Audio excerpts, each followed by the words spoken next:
সম্পত্তি তৈরি করে দরকার নাই, সন্তান তৈরি করেন ওসমান হাদির মতো। চিল্লা বলেন ঠিক কিনা? আজকে গোটা দেশ তার জন্য দোয়া করতেছে। এমন জীবন তুমি করিবে গঠন, মরিলে হাসিবে তুমি, কাঁদিবে ভুবন। চিল্লা বলে আল্লাহু আকবার। আমরাও আজকে কোরআনের মাহফিল থেকে শরীফ ওসমান হাদির জন্য প্রাণ খুলে দোয়া করি, আল্লাহ তুমি জান্নাতুল ফেরদাউসের সর্বোচ্চ মাকামে তাকে শহীদ হিসেবে কবুল করো। সকলে বলে আল্লাহুম্মা আমিন। তার সন্তান আছে 10 মাস বয়সের সন্তান, সে আর বাবা পাবে না, দেশের জন্য শহীদ হয়েছে। আল্লাহ পাক এই সন্তানের জিম্মাদার আল্লাহ পাক নিজের হাতে নিয়ে নিক। সুবহানাল্লাহ। তার স্ত্রী রয়েছেন, আল্লাহ তাআলা স্ত্রীকে, পরিবারের মাকে, বোনকে, গোটা দেশবাসীকে হাদির জন্য দোয়ার মাধ্যমে আল্লাহ পাক তাদেরকে ধৈর্য ধারণ করার তৌফিক দান করুন। সকলে বলে আল্লাহুম্মা আমিন। আপনারা জানেন আজকে তার জানাজা হয়েছে ঢাকা বিশ্ববিদ্যালয়। বিশ্বনবী, বিশ্বকবি না, জাতীয় কবি কাজী নজরুল ইসলামের পাশে কবর দিয়েছে। মসজিদেরই পাশে আমার কবর দিও ভাই, সেই পাশেই কবর দিয়েছে। আল্লাহ পাক জাতীয় কবি কাজী নজরুল ইসলাম সহ ইসলামের জন্য যারা নিবেদিত প্রাণ, শুধু হাদি নয়, আবু সাইদ মুগ্ধ, আল্লামা দেলোয়ার হোসেন সাইদি সাহেব সহ যতগুলো আলেম ওলামা ইসলামের জন্য জীবন বাজি রেখে কথা বলেছেন, ইসলামের জন্য, দেশের জন্য, দশের জন্য, আল্লাহ সকল শহীদদেরকে আল্লাহ পাক জান্নাতুল ফেরদাউস নসিব করুন। সকলে বলে আল্লাহুম্মা আমিন। তাহলে আজ থেকে আর কোনো মা বোন যদি সন্তানকে মোবাইল দিয়ে খাওয়ায়, তাহলে বুঝতে হবে এই সন্তানরা অসুস্থ হবে। আপনার সন্তান সম্পত্তি দরকার নাই, সম্পদের মতো সম্পদ একটা হলেই যথেষ্ট। সুতরাং বিষয়গুলো খেয়াল করবেন। আমি যেন, আমারও সন্তান হয়েছে, আল্লাহ পাক আমার কন্যা সন্তান দান করেছেন।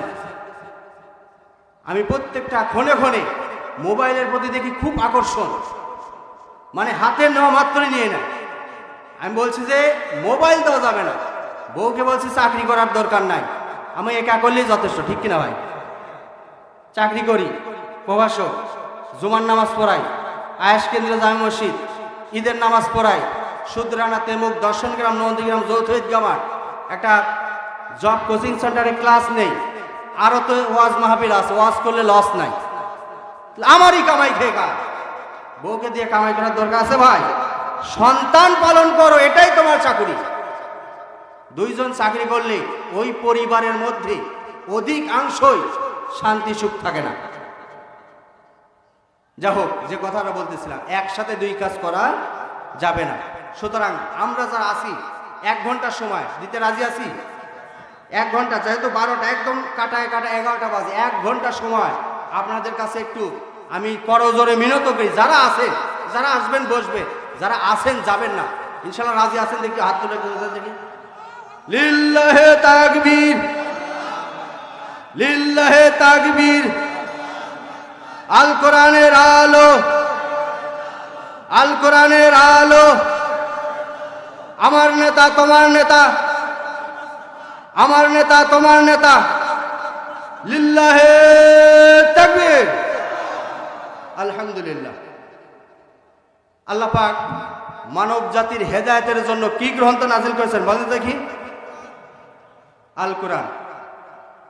শেষ বিচারের দিনে আল্লাহ তাআলা আমাদেরকে এই কোরআনের শাফায়াতের মাধ্যমে, বিশ্বনবীর শাফায়াতের মাধ্যমে প্রত্যেক মুমিন বান্দাকে জান্নাতুল ফেরদাউস নসিব করুন।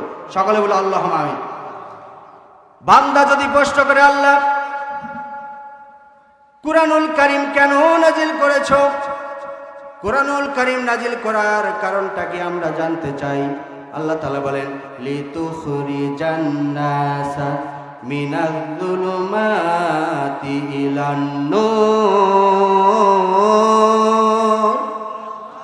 আল্লাহ পাক বলেন লিতুখরিজান নাসা, বের করার জন্য, মানুষদেরকে বের করার জন্য, মিনাজ-যুলুমাত, যুলুমাত মানে অজ্ঞতা, মূর্খতা, যে জাহিলিয়া সমাজের কথা আমি বলেছি। জর্জার মল্লুক তার, লাঠি যার মাটি তার, দল যার বল তার, উপরে আছে কল তার, পালকি যার বউ তার, blood for blood, might for might. একজন যুবকের যৌবিক চাহিদা পূরণের জন্য একজন নারী যথেষ্ট ছিল। এই নারীটা কার বোন, কার খালা, কার ফুফু দেখার কোনো বিষয় ছিল না। এরকম একটা অবস্থা, সুদ ঘুষ জেনা ব্যভিচার রন্ধ্রে রন্ধ্রে পৌঁছেছিল, হানাহারি মারামারি। ওই সে অজ্ঞতা মূর্খতা জাহিলিয়ার সমাজ থেকে নূর মানে আলো, নূর মানে কি? নূর মানে আলো, কোরআনের আলো। এই আলোর পথ, সোনালী পথ, সুন্দর পথ দেখানোর জন্যই আমি আল্লাহ তাআলা কোরআনুল কারীম নাজিল করেছি। বলি সুবহানাল্লাহ। আল্লাহ পাক বলেন, বান্দারে এই 30 পারা কোরআনুল কারীমের মধ্যে আমি 114টা সূরা দিয়েছি। কয়টা সূরা বলেন? 114টা সূরা দিয়েছি। এর মধ্যে আমি আল্লাহ তাআলা দুটা ভাগ করেছি। কিছু সূরা হচ্ছে মাক্কি সূরা, কিছু সূরা হচ্ছে মাদানী সূরা, ঠিক কিনা? বিশ্বনবী মুহাম্মদুর রাসূলুল্লাহ সাল্লাল্লাহু আলাইহি সাল্লাম হিজরতের পূর্বে মক্কাতে যে সূরাগুলো নাজিল হয়েছে সেই সূরাগুলোকে বলা হয় মাক্কি সূরা।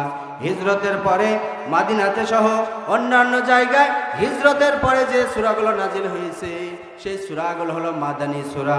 আল্লাহ পাক বললেন, মতান্তর আছে 86 এবং 28টি মতান্তর আছে। আল্লাহ পাক বললেন, বান্দারে এর মধ্যে আমি আল্লাহ তাআলা প্রত্যেক সূরার নামকরণ করেছি। হয়তো সেই সূরার মধ্য থেকে কোনো শব্দ থেকে, যেমন কোরআনুল কারীমের সবচাইতে ছোট সূরা, সূরার নাম কি বলেন? সূরাতুল কাউসার। বলেন, সবচাইতে ছোট সূরা, সূরার নাম হচ্ছে সূরাতুল কাউসার। আবার সবচাইতে বড় সূরা, সূরার নাম কি? সূরাতুল বাকারা। বাকারা মানে গাভী। সূরাতুল কাউসারের মধ্যে কাউসার শব্দ আছে না নাই? আল্লাহ তাআলা বলেন, ইন্না আ'তাইনাকাল কাউসার ফাসাল্লি লিরাব্বিকা ওয়ানহার ইন্না শানিয়াকা হুয়াল আবতার। আল্লাহু আকবার পড়ি।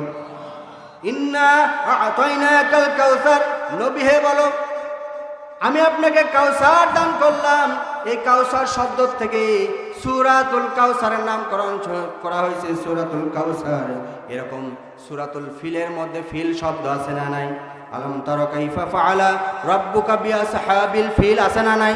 প্রত্যেক সূরার মধ্যে সেই শব্দটাও দিয়েছেন, সূরা বাকারার মধ্যে সেই শব্দ দিয়েছেন। আমার আল্লাহ বলেন, দুইটা সূরা এমন সূরা নবী করেছেন, অনন্ত সীম প্রেমময় তুমি, বিচার দিনের স্বামী, যত গুণগান হে চির মহান তোমারই অন্তর্যামী। দোলকে ভোলকে সবারে সারিয়া তোমারই চরণে পরি লুটাইয়া, তোমারই সকাশে যাচি হে শকতি, তোমারই করুণা কামি। চালাও সে পথে, চালাও সে পথে, যে পথে তোমার প্রিয়জন গেছে চলি, যে পথে অভিশাপ, যে পথে অশান্তি চির পরিতাপ। হে মহাচালক মোদের কখনো করোনা সে পদগামী। সকলে বলে আল্লাহুম্মা আমিন। সূরা ফাতিহা পড়ার পরে ইমাম সাহেব পড়বে, মুক্তাদি পিছন থেকে কি বলে বলেন? আমিন। অথচ এর আগের আয়াতে বললাম যে যখন কোরআনুল কারীম তেলাওয়াত করা হবে তোমাদের দায়িত্ব শ্রবণ করা, নীরব থাকা।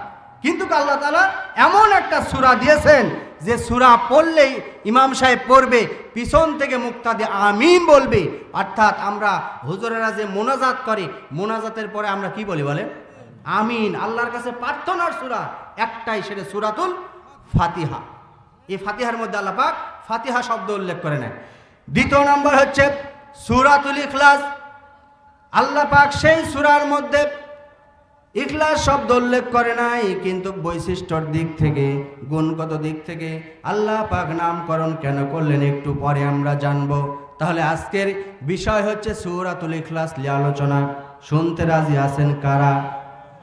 আছেন? এখানে যারা বসে আছেন, আমার দৃঢ় বিশ্বাস সূরাতুল ইখলাস মুখস্থ নাই এমন কোনো মানুষ নাই। দেখবেন গায়কেরা যখন ভাবের গান ধরে, মানে জনগণ যেটা জানে, ওরা খুব চালাক, জনগণ যেটা জানে ওই গানটাই ধরে, তখন নিচের থেকে গায়কের চাইতে দর্শকই বেশি গায়। তা আমি আজকে কমন সূরা সূরাতুল ইখলাস ধরেছি, আলোচনা বুঝবে না এমন কোনো মানুষ না ইনশাআল্লাহ। কমন সূরা, একদম একদম নিকটের সূরা। আমার মা বোনেরা যারা আছেন অত্যন্ত মনোযোগ দিয়ে শুনবেন, 1 ঘন্টার আলোচনা, বেশি সময় নয়। আল্লাহ তাআলা 114টা সূরার মধ্যে এই সূরার ক্রমিক নাম্বার হচ্ছে 112। কত নম্বর সূরা? 112। সূরাতুল ইখলাস কত নম্বর সূরা? 112 নম্বর সূরা। এই সূরাটা হচ্ছে মাক্কি সূরা। কোথায় অবতীর্ণ হয়েছে? মক্কায়, রাসূল সাল্লাল্লাহু আলাইহি ওয়াসাল্লাম হিজরতের পূর্বে। এই সূরার আয়াত হচ্ছে 4টি। কয়টি? 4টি। আপনাদের মুখস্থ করতে হবে। ওয়াজ কি শুনে যাবেন, বাড়ির যায় যদি ওয়াজ না করতে পারেন, এ ওয়াজ শোনার কোনো দরকার নাই। রাজ্য চালায় রাজা, রাজাক চালায় রানী, রানীর কাছে যা আপনি এই শোনাবেন কোরআনের বাণী। চিল্লা বলেন মারহাবা। আয়াত কয়টা? 4টা। শব্দ আছে 15টি। শব্দ কয়টি? 15টি। হরফ মানে অক্ষর আছে 47টি। হরফ কয়টি? একটি করে হরফ পড়লে 10টি করে নেকি, একটি করে হরফ পড়লে 10টি করে নেকি। চলো বন্ধু মাদ্রাসাতে কোরআন পড়া শিখি। মাগো আমি পড়ব না আর হাট্টি মাটি মিটিম, মাগো আমি পড়ব না আর হাট্টি মাটি মিটিম। মাদ্রাসাতে গিয়ে পড়ব আলিফ লাম আর মিম।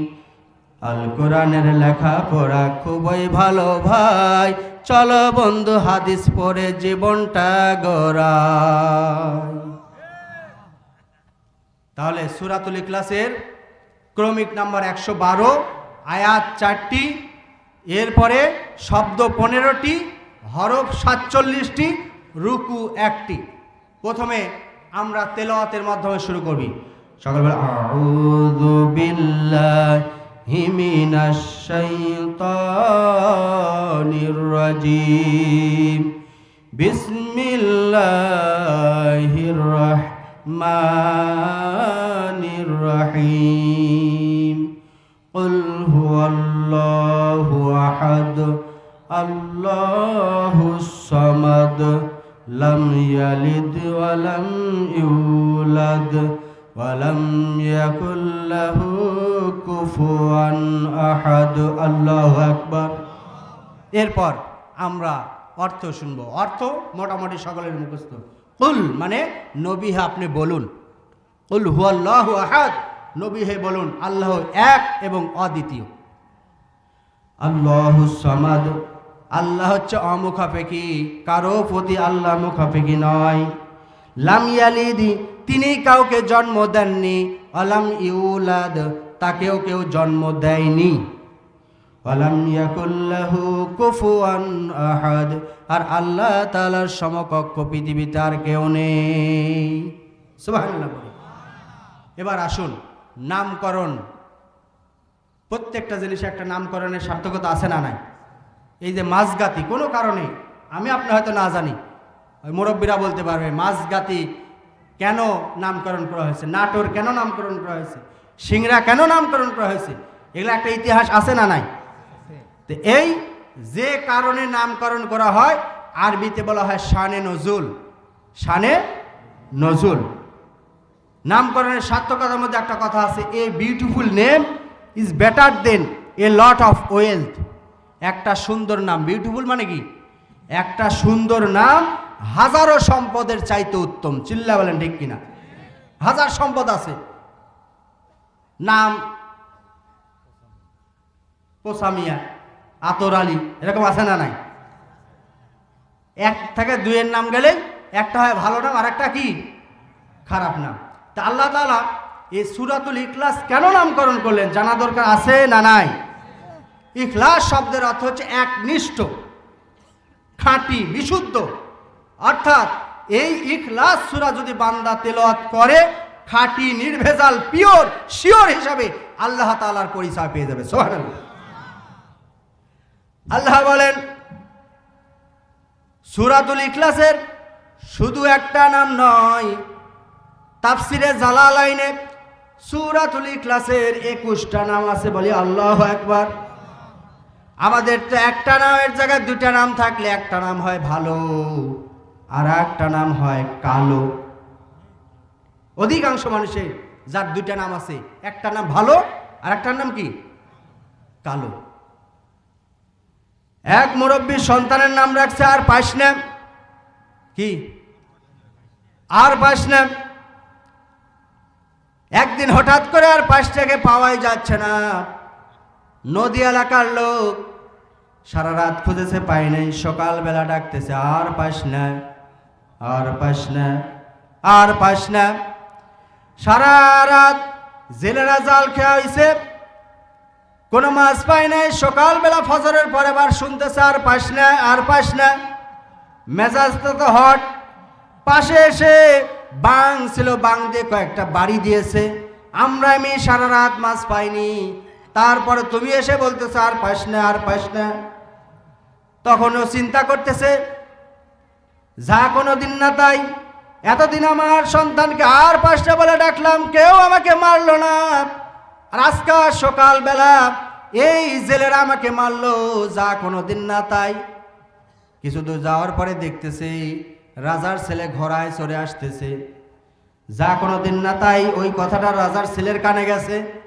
কি ব্যাপারে কথা বলে, আমি রাজার ছেলে, ঘোড়ায় কি আমাকে মানায় না? ওই রাজার ছেলের কাছে ছিল ঘোড়া চালানোর চাবুক। নেমে কয়েকটা সব করে বাড়ি দিয়েছে। ওটা ছিল বাঙের বাড়ি, আর এটা ছিল চাবুকের বাড়ি। ওটার চাইতে এটাই বড়। ঠিক মতো যদি চাবুকের চামড়ার চাবু লাগে, বাড়ি লাগে, চামড়া কিন্তু উঠে যায়। ওটার চাইতে এটাই বড়। আবার বল গাইতে যাইতে যাচ্ছে, ওটার চাইতে এটাই বড়, ওটার চাইতে এটাই বড়। কিছু দূর যাওয়ার পর একটা ঘ্যা কলা, আয়োডিনের অভাবে গলগণ্ড রোগ হয় কি হয় না? ঘ্যা কলা লোক আসতেছে আর শুনতেছে, ওটার চাইতে এটাই বড়, ওটার চাইতে এটাই বড়। চিন্তা করলো, আমার মনে হয় ঘ্যাটা একটু বড়। আমার আগে যে ঘ্যা কলা লোক গেছে, সেই ঘ্যা হয়তো একটু বড়, ছোট। আমার বড় হোক আর ছোট হোক, দুর্বলারকে কয়েকটা কান সারে যাতে থাপ্পড় মেরেছে। তখন চিন্তা করতে, সেটা কি হলো? তাহলে দুনিয়াতে খারাপ নামের কারণে, যদি ওটা গল্পটা কথিত, কিন্তু শিক্ষা এখান থেকে নিতে হবে। খারাপ নাম রাখার কারণে আপনার পদে পদে যদি মার খেতে হয়, কিয়ামতের দিন আপনার সন্তানের নাম ডাকবে বাবার নামের সাথে মিলিয়ে। সেদিন যদি খারাপ হয়ে যায়, আমার আপনার রেহাই নাই। সুতরাং সন্তানের নাম রাখতে হবে ভালো। এই ভালো নামের গুণের কারণে একটা ভালো নামের তাসির আছে না নাই? কারো ভালো নাম, এটা ভালো নামের তাসির আছে না নাই? আমাদের মুসলমানদের মধ্যে দুইটা সম্প্রদায়, একটা হচ্ছে সুন্নি আর একটা কি শিয়া। তারা হযরতে আবু বকর রাদিয়াল্লাহু তাআলা আনহু, ওসমান রাদিয়াল্লাহু তাআলা আনহু, আলী রাদিয়াল্লাহু তাআলা আনহুকে তারা খুব প্রাধান্য দেয় সবার চাইতে হযরত আলীকে রাদিয়াল্লাহু তাআলা আনহুকে। আবু বকর, ওমর রাদিয়াল্লাহু তাআলা আনহুমাকে তারা প্রাধান্য দিত না বলে গাধা পুষত। শিয়া সম্প্রদায়ের লোক কি করত? গাধা পুষত। তখন ওই গাধার নাম রাখছে, দেখেন, একটা নাম রাখছে আবু বকর আর একটা নাম রাখছে ওমর। একদিন পরিচর্যা করার জন্য গাধার পাশে গেছে। গাধা এমন একটা লাথি মেরেছে, ওই যে আবু বকর নামে গাধা পরিচর্যার শেষে ওমর নামে যে গাধা পরিচর্যা করতে গেছে, এমন একটা লাথি মেরেছে যে লাথির কারণে ওই শিয়া সম্প্রদায়ের লোকটি চিৎপটাং হয়ে ইন্তেকাল করেছে। চিল্লা বলে আল্লাহু আকবার। নামের একটা জজবা মেজবা আছে না নাই? আবু বকর নামের গাধাটা শান্তশিষ্ট, কিন্তু ওমর নামের গাধা, ওমরের মেজাজ হট, গরম। আবু বকর ছিলেন নরম, আর হযরত ওমর ছিলেন কি গরম। এজন্য মানুষকে সত্যের পথে ডাকবে, মানুষকে সৎ কাজে আদেশ দেবে হযরত আবু বকরের মতো, আর অসৎ কাজে নিষেধ করবে হযরত ওমরের মতো। চিল্লা বলে আল্লাহু আকবার। তাহলে নামকরণের তাসির আছে না নাই? আমার বন্ধুগণ, এই সূরার নাম শুধু সূরাতুল ইখলাস নয়, এই সূরার এক নাম হচ্ছে সূরাতুত তাওহীদ। বলেন সূরার নাম কি? সূরাতুত তাওহীদ। তাওহীদ শব্দের অর্থ হচ্ছে একত্ববাদ। বান্দা যদি এই সূরাতুল ইখলাস তেলাওয়াত করে, বান্দা তাওহীদের পরিচয় পেয়ে যাবে। বলি সুবহানাল্লাহ। এই তাওহীদের বিপরীত হচ্ছে শিরক। শিরক মানে শেয়ার করা। শিরক মানে কি? এই যে ফেসবুকে শেয়ার করে কিনা, শেয়ার করা, শরিক করা। বান্দা যদি তাওহীদের বিপরীতে শিরক করে, আমার আল্লাহ পাক বলেন ডাক দিতে। কয়জন পিতা আছি সন্তানকে একটু দয়া মায়া করে ডাকি? শয়তান অন্যায় করেছে, আপনি পিতা হিসেবে ভাব নিয়ে সন্তানের সাথে কথা বলেন না।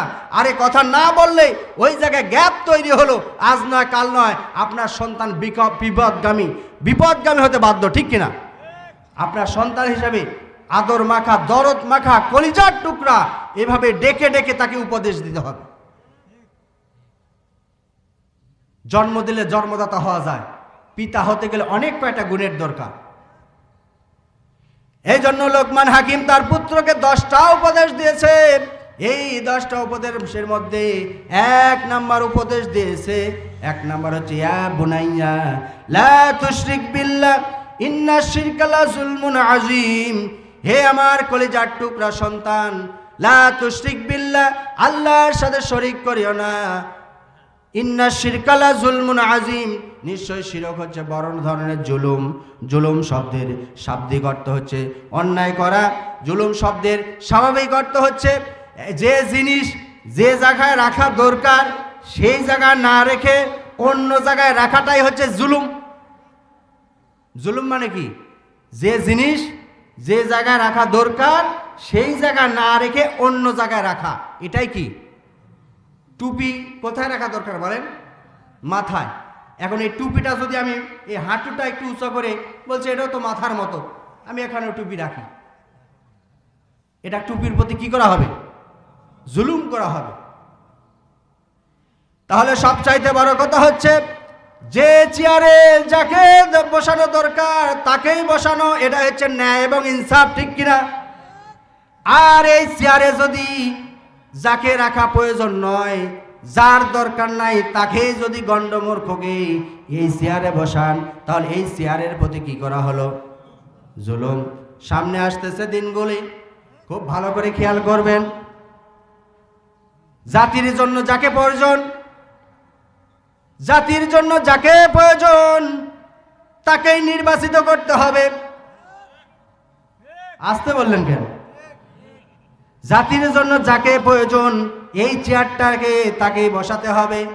সুদখোর, ঘুষখোর, যারা দুর্নীতিবাজ, লুটতারাজ, তাদের পক্ষে যদি আপনি সিল মেরে তাদেরকে সংসদে পাঠান, আর সে যদি অন্যায় করে, যা করে, অপকর্ম করে, প্রত্যেকে পার্সেন্টেজ আকারে আপনার আমল নামায় যোগ হবে কিনা? এই জন্য কোরআনের বিধান যারা মানবে এবং মানতে উৎসাহিত করবে, কোরআনের বিধান যারা প্রতিষ্ঠা করবে, তাদেরকে সহযোগিতা করতে হলে আপনার এই সমর্থনটুকু আমানত প্রতিটা ক্ষেত্রে ক্ষেত্রে আপনাকে সেই চেয়ারের প্রতি জুলুম করা যাবে না। সুতরাং ইয়া বুনাইয়া লা তুশরিক বিল্লাহ ইন্না শিরকা লা যুলমুন আযীম, হে আমার কলিজার টুকরা সন্তান, শিরক করিও না, কারণ শিরক হচ্ছে বড় ধরনের জুলুম। সুতরাং শিরক করবে না। এই জন্য তাওহীদের বাণী পরিচয় দিতে গিয়ে আমরা জাতির পিতা ইব্রাহিম আলাইহিস সালাম, জাতির পিতাকে মিল্লাতা আবিকুম ইব্রাহিম হুয়া সাম্মাকুমুল মুসলিমিন, জাতির পিতা ইব্রাহিম আলাইহিস সালাম, যিনি আমাদেরকে নামাজে যখন দণ্ডায়মান হই তখন আমরা কি দোয়াটা পড়ি বলেন? ইন্নী, বলেন, ইন্নী ওয়াজ্জাহতু ওয়াজহিয়া লিল্লাযী ফাতারাস সামাওয়াতি ওয়াল আরদা হানিফা ওয়া মা আনা মিনাল মুশরিকিন। ইন্নী ওয়াজ্জাহতু ওয়াজহিয়া লিল্লাযী ফাতারাস সামাওয়াতি ওয়াল আরদ, আমি আমার মুখমণ্ডলকে সকল কিছুর থেকে ঘুরিয়ে নিলাম। কার দিকে? ইলাল কাবা, আল্লাহর দিকে। ওয়া মা আনা মিনাল মুশরিকিন, আমি মুশরিকদের সাথে অন্তর্ভুক্ত নয়। তাহলে যখন নামাজের দণ্ডায়মান হচ্ছেন তখন এই দোয়াটা পড়তেছি, কিন্তু দোয়ার অর্থ জানি না বলে আমলটা নাই, ঠিক কিনা? কয় জায়নামাজই নাই, জায়নামাজের দোয়া পড়তে হবে কেন? জায়নামাজ থাকুক আর না থাকুক, নামাজে যখন দণ্ডায়মান হবেন তখন কি পড়তে হবে? ইন্নী ওয়াজ্জাহতু ওয়াজহিয়া লিল্লাযী ফাতারাস সামাওয়াতি ওয়াল আরদা হানিফা ওয়া মা আনা মিনাল মুশরিকিন, আমি মুশরিকদের অন্তর্ভুক্ত নয়। এখানে জায়নামাজের দোয়া নয়। আপনি যখন দণ্ডায়মান হচ্ছেন তখন আল্লাহকে স্বীকার করে দিচ্ছেন, আমি মুশরিকদের মতো, তোমাদের মতো বিভিন্ন প্রভুকে মানি না, আমি একমাত্র শুধুমাত্র কেবলমাত্র আল্লাহর দিকে মতো অজ্জাহ হইতেছি। চিল্লা বলে আল্লাহ। সুতরাং আমাদের 1 নাম্বার হচ্ছে তাওহীদ। এই সূরার অপর নাম হচ্ছে সূরাতুল মারিফা। এই সূরার অপর নাম কি? সূরাতুল মারিফা। মারিফা শব্দের অর্থ হচ্ছে জানা এবং চেনা। মারিফা শব্দের অর্থ কি বলেন? জানা এবং চেনা। বান্দা যদি সূরাতুল ইখলাস তেলাওয়াত করে, আমার আল্লাহ পাক বলতেছেন, ও আমার বান্দা, তুমি আমাকে জানতে পারবে, চিনতে পারবে, আমার ইবাদতের মধ্যে তুমি মজা পাবে। কিন্তু আমাদের বাংলাদেশের মানুষ এই মারিফাকে বানাইছে মারিফত। ঠিক কিনা? নামাজ কালাম লাগে না, একদিন নাকি সেজদা দেয়, বছরে একবার নাকি গোসল করে। দো দিল বাজনা কালেমা চোর, না পায় শোষণ না পায় গোর, দিন থাকিতে আইরে তোরা সেইরা দে ভণ্ডামি, ভণ্ডামি ভণ্ডামি ভণ্ডামি, সাইরা দে ভণ্ডামি। নামাজ কালাম পড়ে না, ইবলিস শয়তানের নানা। ঠিক কিনা? নামাজ কালাম পড়ে না, ইবলিস শয়তানের নামান। সাইরা দে এ দেশ থেকে ভণ্ডামি, ভণ্ডামি ভণ্ডামি ভণ্ডামি, সাইরা দে ভণ্ডামি। চিল্লা বলে আল্লাহু আকবার। মারিফত মানে নামাজ কালাম লাগে না, এটা নয়। মারিফা শব্দের অর্থ জানা এবং চেনা। কারণ নামাজ কালাম লাগে না এরকম মুসলমান আল্লাহর দরবারে যদি যায়, বিনা হিসাবে কি? জাহান্নাম। লা রহবানিয়াতু ফিল ইসলাম। হাদিস শরীফে এসেছে, বৈরাগ্য, সন্ন্যাসবাদ ইসলামে কোনো স্থান নাই। বিশ্বনবী মুহাম্মদুর রাসূলুল্লাহ সাল্লাল্লাহু আলাইহি সাল্লামের দরবারে 3 জন সাহাবী এসে বলল, ইয়া রাসূলুল্লাহ, ইয়া হাবিবাল্লাহ, আমি সারা রাত তাহাজ্জুদ পড়ব, ঘুমাবো না। একটু ভালো করে শুনবেন, সারা রাত তাহাজ্জুদ পড়ব, ঘুমাবো না। আর একজন সাহাবী বলল, আমি সারা বছর রোজা রাখবো, একদিনও ভাঙবো না। আর একজন সাহাবী বলল, ইয়া রাসূলুল্লাহ সাল্লাল্লাহু আলাইহি সাল্লাম, আমি বিয়ে করেছি কিন্তু বইয়ের কাছে যাব না। হলো? আল্লাহর নবী বললেন, লা রহবানিয়াতু ফিল ইসলাম। ও আমার সাহাবীরা, শুনে রেখো, ইসলামে কোনো সন্ন্যাসবাদ বৈরাগীবাদ নাই। ইসলাম একটা ব্যালেন্সড রিলিজিয়ন, ইসলাম একটা ভারসাম্যপূর্ণ রিলিজিয়ন। আমি মুহাম্মদুর রাসূলুল্লাহ সাল্লাল্লাহু আলাইহি সাল্লাম, আমার দিকে তাকিয়ে দেখো, আমি নামাজও পড়েছি, আবার ঘুমিয়েছি, আমি রোজা রেখেছি, আবার ভেঙেছি, আমি বিশ্বনবী দায়িত্ব পালন করেছি, আমি বিবাহ করেছি, আমার সন্তান আছে। সুতরাং বৈরাগ্যবাদ ইসলামে কোনো জায়েজ না। কারণ সামাজিক জীব হিসাবে আমাকে তাহাজ্জুদ পড়তে হবে। আবার ঘুম যদি না পারেন, ব্যাটারি চার্জের মতো। ঘুমটা কি? মোবাইলে চার্জ থাকবে ভালো চলবে, চার্জ থাকবে না শাটডাউন। তেমনিভাবে আমার শরীরে যদি চার্জ, ঘুমটা না থাকে, পরের দিন আমি কাজের জন্য উপযোগী নই। লাইলাকুম সুবাত। আল্লাহ তাআলা ঘুমকে, রাতের জন্য ঘুম বরাদ্দ করেছেন। সুতরাং ঘুম পাড়াটাও ইবাদত। ঠিক কিনা ভাই? আবার সারা বছর রোজা রাখা যাবে না। বছরে কয়দিন রোজা রাখা হারাম বলেন? 5 দিন। কয়দিন? 5 দিন। 2 ঈদের দিন আর ঈদুল আজহার পরের 3 দিন। সুবহানাল্লাহ বলে। কেউ যদি নিয়াত করে সারা বছর রোজা রাখবো, ওই ব্যক্তির 5 দিন হারাম আল্লাহ পাক করেছেন। সুতরাং রোজাও রাখতে হবে, আপনার কি ভাঙতেও হবে। কারণ আল্লাহ পাক এই যে শীতকাল দিয়েছেন, অনেকে শীত আসলে বলে যে গরমই ভালো ছিল, আবার গরম আসলে বলে শীতই ভালো ছিল। কিন্তু না, আল্লাহ তাআলা বলছেন এই শীতকালটা হচ্ছে মুসলমানদের রবিউল মুমিন, আর শীতাও রবিউল মুমিন। বিশ্বনবী মুহাম্মদুর রাসূলুল্লাহ সাল্লাল্লাহু আলাইহি সাল্লাম বলছেন শীতকালটা হচ্ছে মুমিনদের জন্য বসন্তকাল। সুবহানাল্লাহ। বসন্তকাল বুঝি মরার কোকিল আসলেই, আমার ঘুম ভাঙায়া গেল রে মরার কোকিলে, এরকম আছে না? নাই? যে কোকিলটা মারা যায়, মোরা পাখি কোকিল কোনোদিন ঘুম ভাঙাতে পারে? এই ভুয়ালি গান কেন গাইবে? সুতরাং এগুলা আজে বাজে কিস্সা কাহিনী, আজে বাজে গল্প, আজে বাজে এরকম গানকে পরিহার করে কোরআন হাদিসের দিকে মুসলমানরা ফিরে আসো। আল কোরআন তোমাদেরকে হাত ছানি দিয়ে ডাকছে, ঠিক কিনা ভাই? আর বিয়ে করেছি, বইয়ের কাছে যাবো না, তো বিয়ে করার দরকার কি? এরকম আছে না নাই? অনেক যুবক, মাইন্ড করবেন না কেন, যেটা সত্য কথা বলতেই হবে আমাকে। অনেক যুবক বিয়ে করে বিদেশে যায়, এসে দেখে রেজিস্ট্রেশন বাতিল হয়ে গেছে। হয় কি হয় না? স্বামী যদি হয় অপছন্দ, সংসারে লেগে থাকে দ্বন্দ্ব, বউ করে পরে কইয়া, স্বামী মরে কাতরাইয়া। কাতারে যায় আয়সা বউ নাই, হায় হায় কাতরাচ্ছে। এজন্য আমি আমার ভাষায় বলতে চাই, আগে করো কামাই, তারপরে হও জামাই, শান্তিতে খেতে পারবে লাচ্চা সেমাই। চিল্লা বলি মারহাবা।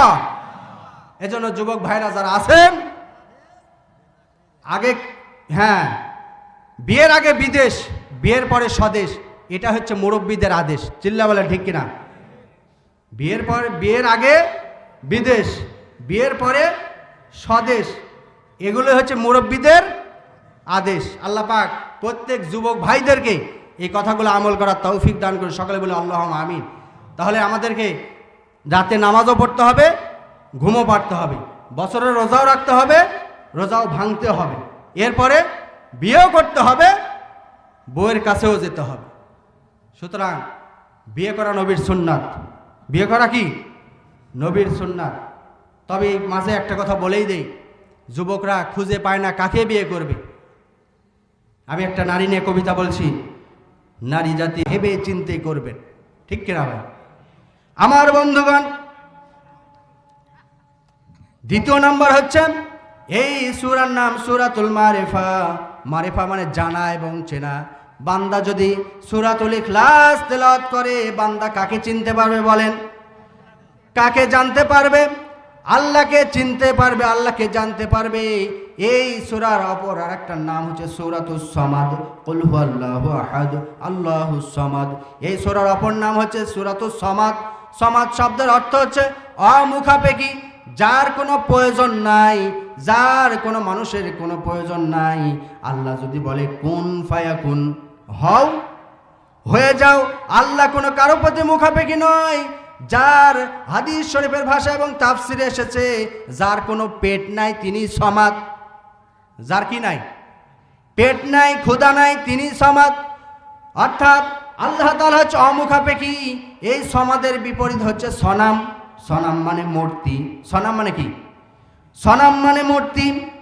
সেই জামানায় বিশ্বনবী মুহাম্মদুর রাসূলুল্লাহ সাল্লাল্লাহু আলাইহি সাল্লামের জামানায় এক ব্যক্তি মূর্তি পূজা করত আর জিকির করত, সনাম সনাম সনাম সনাম সনাম সনাম। একদিন হঠাৎ করে মূর্তিটা রেখে বাজারে গিয়েছে। বাজার শেষে বাড়িতে এসে দেখে মূর্তির গায়ে পানি দেখা যায়। কি দেখা যায় বলেন? পানি দেখা যায়। ও চিন্তা করতেছে, আমার এই দেবতার গায়ে হয়তো কোনো বরকতি পানি। কি পানি? বরকতি পানি। এই বলে সে চাটা শুরু করেছে, বলে নাউজুবিল্লাহ। কিন্তু বরকতি পানি হলে হবে হয়তো মিষ্টি, বরকতি পানি হবে হলে সুগন্ধি, কিন্তু লন্টা লন্টা লাগে, তিতা তিতা লাগে, আর গন্ধ গন্ধ লাগে। তার বুঝতে বাকি থাকলো না এটা কিসের পানি। আশেপাশে একটু তাকিয়ে দেখলো, পাশে দুটা খ্যাক শিয়াল দেখা যায়। অনেকে বলে কুকুর, কিন্তু খ্যাক শিয়ালের কথা সালাবা শব্দ এসেছে। পাশে দুটা খ্যাক শিয়াল দেখতেছে। তখন তার বুঝতে বাকি হলো না এটা খ্যাক শিয়ালের পেশা।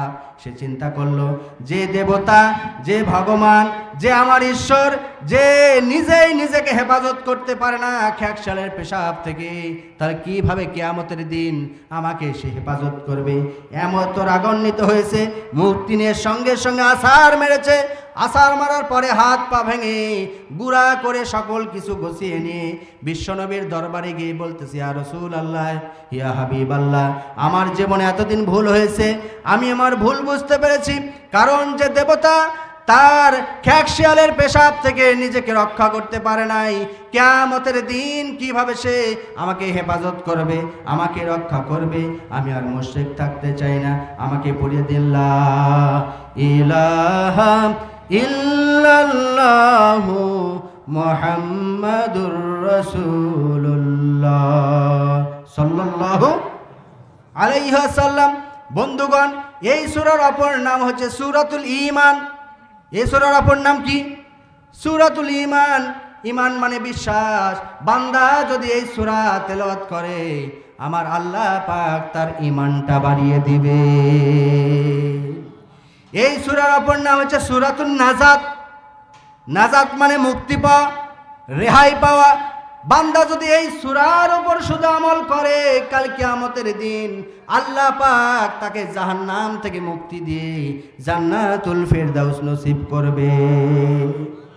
এরকম 21টা বলতে গেলে 21 মিনিট টাইম দরকার, কিন্তু 21 মিনিটে যদি আমি নামটাই বলি, বলবেন যে হুজুর কি আসলো, নামকরণ বলেই শেষ করে দিল। সুতরাং সংক্ষেপ করলাম, নাম আর অন্য হবে না। এরপর আমরা আসি এই সূরার শানে নজুল। কেন এই সূরা নাজিল হয়েছে? বিশ্বনবী মুহাম্মদুর রাসূলুল্লাহ সাল্লাল্লাহু আলাইহি সাল্লামের দরবারে মুশরিকরা এসে বলতেছে, ইয়া মুহাম্মদ সাল্লাল্লাহু আলাইহি ওয়াসাল্লাম, তুমি যে আল্লাহর ইবাদত করতে বলো, সে আল্লাহর নসব নামাটা একটু বলো। নসব নামা মানে বংশ পরিচয়। বংশ পরিচয় লিখতে গেলে নিজের নাম, তারপরে বাবার নাম, তারপরে মায়ের নাম। কিন্তু আল্লাহর কি বাপ আছে বলেন? আল্লাহর কি মা আছে? দাদা দাদি কেউ নাই। আল্লাহ তো একক অদ্বিতীয়, বংশ পরিচয় নাই। এজন্য মুশরিকরা জিজ্ঞেস করতেছে, তুমি কোন আল্লাহর ইবাদত করতে বলতেছো হে নবী? আমার সেই আল্লাহর বংশ পরিচয় নসব নামাটা দাও। তখন আল্লাহ তাআলা সঙ্গে সঙ্গে সূরাতুল ইখলাস নাজিল করে বললেন, কুল হুয়াল্লাহু আহাদ আল্লাহুস সামাদ লাম ইয়ালিদ ওয়া লাম ইউলাদ ওয়া লাম ইয়াকুল লাহু কুফুয়ান আহাদ। আল্লাহু আকবার পড়ি। দ্বিতীয় মত এসেছে, কাফেরেরা এসে জিজ্ঞেস করলাম, হে মুহাম্মদ সাল্লাল্লাহু আলাইহি সাল্লাম, তুমি যে আল্লাহর ইবাদত করতে বলতেছো, সেই আল্লাহ কিসের তৈরি? আমাদের আসবাবপত্র তো কাঠের তৈরি, আমাদের গহনা তো সোনার তৈরি, রূপার তৈরি। তোমার আল্লাহ কিসের তৈরি? আমাদের ঘর বাড়ি মাটির তৈরি, ইটের তৈরি। তোমার আল্লাহ কিসের তৈরি? কিন্তু আল্লাহ কি কোনো জিনিস দিয়ে তৈরি বলেন? আল্লাহ কোনো জিনিস দিয়ে তৈরি নয়। বিশ্বনবী রাগান্বিত হলেন। আল্লাহ তাআলা সঙ্গে সঙ্গে জিবরাইল আমিনকে পাঠিয়ে দিয়ে বললেন, নবী হে, আপনি রাগান্বিত হবেন না, আপনি তাদের কাছে এই সূরাটি তেলাওয়াত করে শোনান।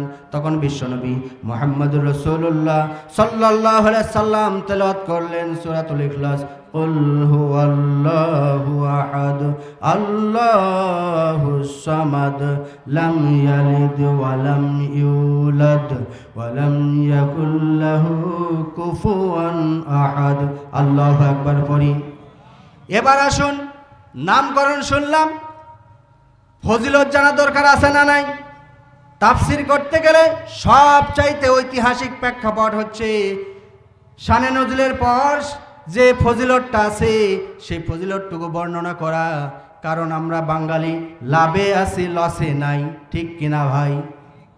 লাভে আছি, লসে নাই। হুজুর এত বলতেছেন নামকরণ, শানে নজুল, এই পড়লে সবটা কি, ফজিলতটা কি আমরা জানতে চাই, জানার দরকার আছে না নাই?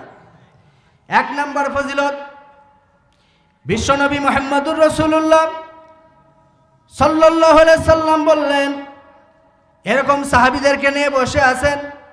আল্লাহর নবী বললেন, আমার সাহাবীরা, তোমরা কি রাতে ঘুমানোর পূর্বে কোরআনের 1/3 মানে 10 পারা, 1/3 মানে কত বলেন? 10 পারা কোরআনুল কারীম পড়ে তিলাওয়াত করে কি ঘুমাতে অক্ষম হবে? আপনাদেরকে যদি বলা যায় যে আপনি ঘুমানোর পূর্বে প্রত্যেকদিন 10 পারা করে কোরআন তেলাওয়াত করে ঘুমাবেন, আপনার জন্য সহজ হবে না কঠিন হবে? 10 পারা কোরআন হাফেজরা পড়তে পারে, কিন্তু যারা স্বাভাবিকভাবে কোরআন তেলাওয়াত যায় তাদের জন্য 10 পারা মানে জুলুম। তাদের জন্য কি জুলুম? তাদের জন্য কঠিন হবে। আল্লাহর নবী সাহাবীদেরকে নিয়ে বসে আছেন। এমন সময় বিশ্বনবী বললেন, ও আমার সাহাবীরা, তোমরা কি পারবে ঘুমানোর পূর্বে 10 পারা কোরআন খতম করে ঘুমাতে? সবাই চিন্তিত হলেন, কানা ঘোষা করতে লাগলেন, কে পারবে, কে পারবে? পারা তো অসম্ভব।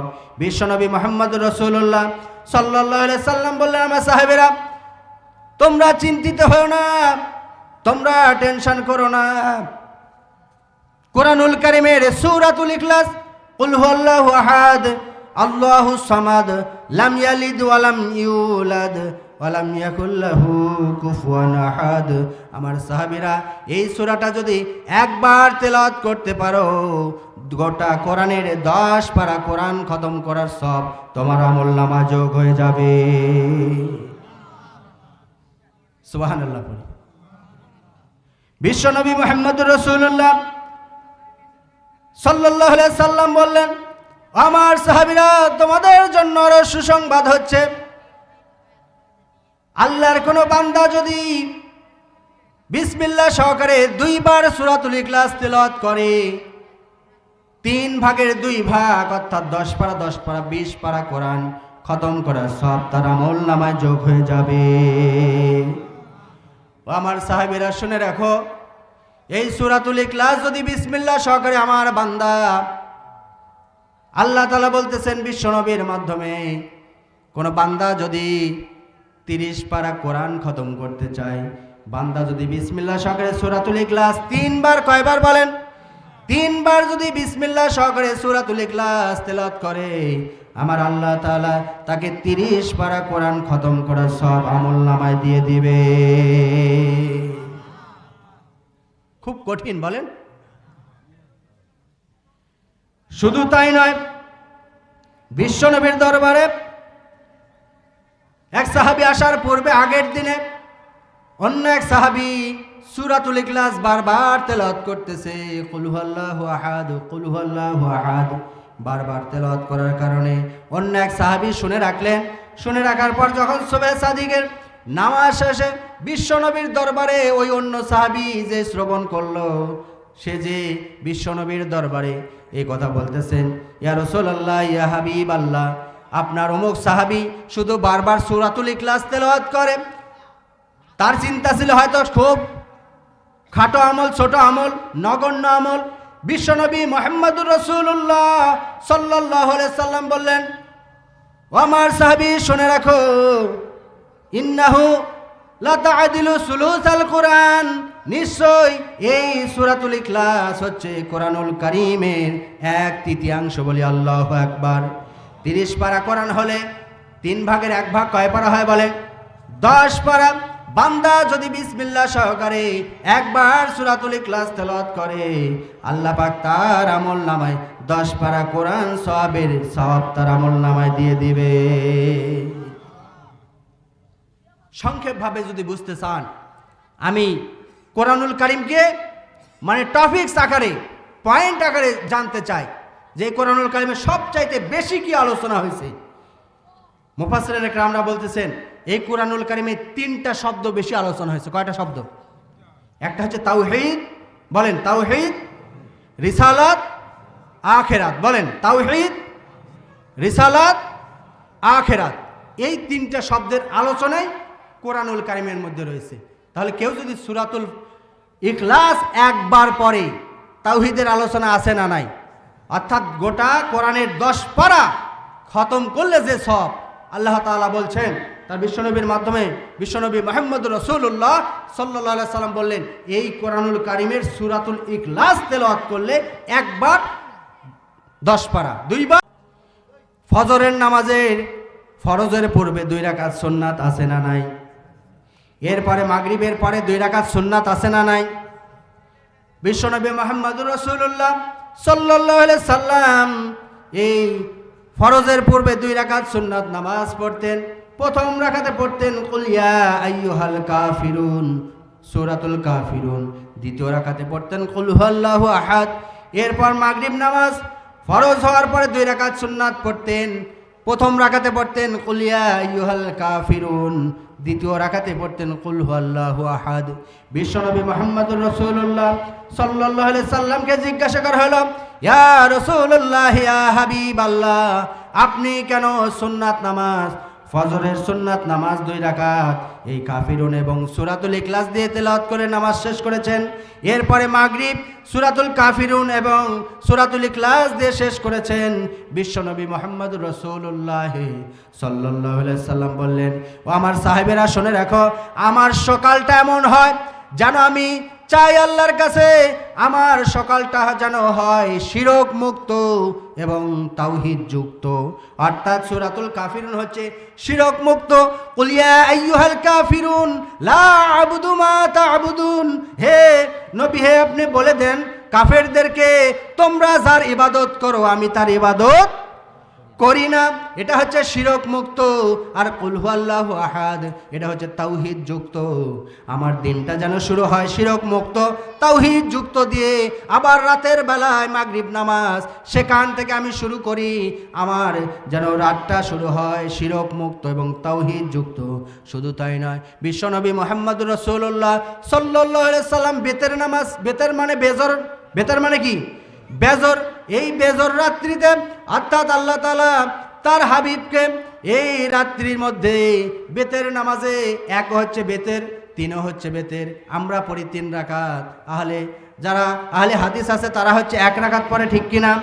আল্লাহ নবী মুহাম্মদুর রাসূলুল্লাহ সাল্লাল্লাহু আলাইহি সাল্লাম এই বেতের নামাজের 3য় রাকাতে আল্লাহর নবী সূরাতুল ইখলাস তেলাওয়াত করতেন। শুধু তাই নয়, আল্লাহর নবী তাওয়াফ করেছেন খানায় কাবা। কোথায় বলেন? খানায় কাবা তাওয়াফ করেছেন। এই তাওয়াফের পরে 7 বার চক্কর দিলে হয় 1 তাওয়াফ। যারা হাজী সাহেবরা আছেন, কয়বার? 7 বার তাওয়াফ করলে 7 বার চক্কর দিলে হয় 1 তাওয়াফ। এই তাওয়াফের পরে 2 রাকাত সুন্নাত নামাজ পড়তে হয়। বিশ্বনবী মুহাম্মদুর রাসূলুল্লাহ সাল্লাল্লাহু আলাইহি সাল্লাম এই 2 রাকাত সুন্নাত নামাজের প্রথমে সূরাতুল কাফিরুন কুল ইয়া আইয়ুহাল কাফিরুন লা আ'বুদু মা তা'বুদুন এই সূরা পড়েছেন, আর দ্বিতীয় রাকাতে পড়েছেন কুল হুয়াল্লাহু আহাদ। চিল্লায় বলি আল্লাহু আকবার। আমার বন্ধুগণ, খানায় কাবা যেখানে আল্লাহ তাআলা প্রতিদিন 120টা রহমত নাজিল করেন, সুবহানাল্লাহ পড়ি। কয়টা রহমত বলেন? যারা তাওয়াফ করতেছে আল্লাহ পাক তাদের জন্য 60টা রহমত, সুবহানাল্লাহ পড়ি। যারা তাওয়াফের পর এই 2 রাকাত সুন্নাত নামাজ আদায় করেছে আমার আল্লাহ তাআলা তাদের জন্য 40টা সওয়াব, কয়টা বলেন? 40টা রহমত নাজিল করলেন। 60 আর 40 কত হয়? 100। অবশিষ্ট কত? 20। আল্লাহর নবী বললেন, আমার সাহাবীরা শুনে রাখো, যারা নামাজ আদায় করেছে, যারা তাওয়াফ করেছে, তারা ব্যতীত যারা নামাজ আদায় করে নাই, তাওয়াফও করে নাই, কিন্তু আল্লাহর কাবার দিকে তাকিয়ে, আল্লাহর কাবার ঘরের দিকে তাকিয়ে চিন্তা করে এটা আল্লাহর ঘর, পৃথিবীর সর্বপ্রথম ঘর, আল্লাহর ঘর খানায় কাবা, আমরা তাওয়াফ করতে এসেছি, আল্লাহকে নিয়ে গবেষণা করে ওই ঘরের দিকে তাকিয়ে আমার আল্লাহ বলেন বান্দারকে আমি সঙ্গে সঙ্গে 20টা রহমত নাজিল করে দিই। শুধু তাই না, বিশ্বনবী মুহাম্মদুর রাসূলুল্লাহ সাল্লাল্লাহু আলাইহি সাল্লাম বলেছেন, কোন বান্দা যদি সকালে 3 কুল আল কুল আস-সালাসা কুল আস-সালাসা অর্থাৎ 3 কুল সূরাতুল ইখলাস, সূরাতুল ফালাক, সূরাতুন নাস এরা যদি বান্দা তেলাওয়াত করে, 2 হাতটা জড়ো করে ফুঁক দেয়, ফু দেয়, এরপর যদি মাথার থেকে পা পর্যন্ত মাসেও করে দেয়, আল্লাহ তাআলা তার হাবিবকে বলে দিচ্ছেন ওই বান্দাটা সকল প্রকার অনিষ্ট থেকে সারা দিন আল্লাহ তাআলা তাকে হেফাজত করবে। এরপরে মাগরিবের পরে যদি এই 3 কুল যদি বান্দা তেলাওয়াত করে ফুঁক দেয় আর সমস্ত শরীর মাসেও করে দেয়, সারা রাত তাকে আল্লাহ তাআলা হেফাজত করবে। আর ঘুমানোর পূর্বে যদি বান্দা এই 3 কুল পরে হাতে ফুঁক দিয়ে সারা রাত মেসেজ করে দেয়, মেসেজ করে দেয়, আল্লাহ তাআলা তাকে ঘুমের মধ্যে হেফাজত করবে। সময় শেষ। যা হোক, যতটুকু আলোচনা হয়েছে আমি এই সূরাতুল ইখলাস আমার জামে মসজিদ